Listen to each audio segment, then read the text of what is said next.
Today we shall reflect on the lives of Saints Anna and Joachim.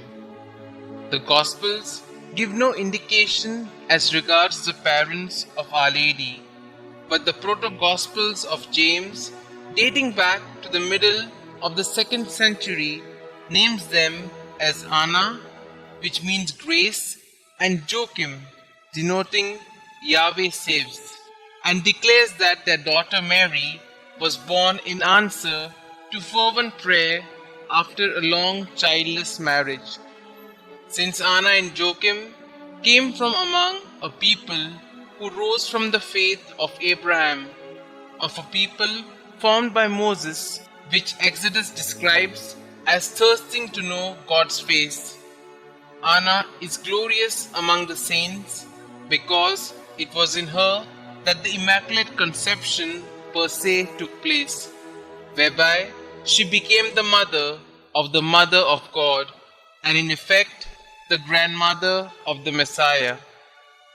St. John Damascus says, "For she who was to be born had to be a firstborn daughter, since she would be the mother of the firstborn of all creation, in whom all things are held together." In bringing Mary to the temple at the age of 3 and dedicating her to the service of God in fulfillment of Anna's promise, Anna and Joachim both came through as perfect role models for Christian parents of every age and time, models of fidelity and diligence, of piety and modesty. Indeed, this single event itself came to acquire such singular importance in church doctrine that by 1585, Pope Sixtus V had the liturgical feast of the Presentation of the Virgin Mary included in the Western Church calendar.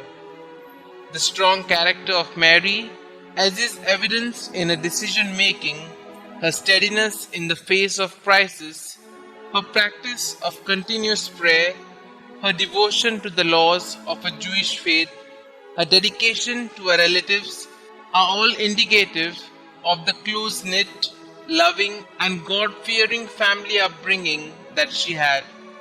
The feasts of Saint Anna and Saint Joachim were each quite ancient in the Eastern Church, but came to be observed universally in the 15th or 16th century. In fact, 26 July was initially observed as Saint Anne's feast day only, until it came to be observed as Parents' Day in recent times. This feast, on one hand, reminds parents and grandparents of their responsibility to keep up the practice of traditional human values and offer them as a promise of hope to future generations. On the other, it reminds the young that the greater perspective of the old, their depth of experience and appreciation of life's profound rhythms are all part of wisdom not to be ignored or even taken for granted.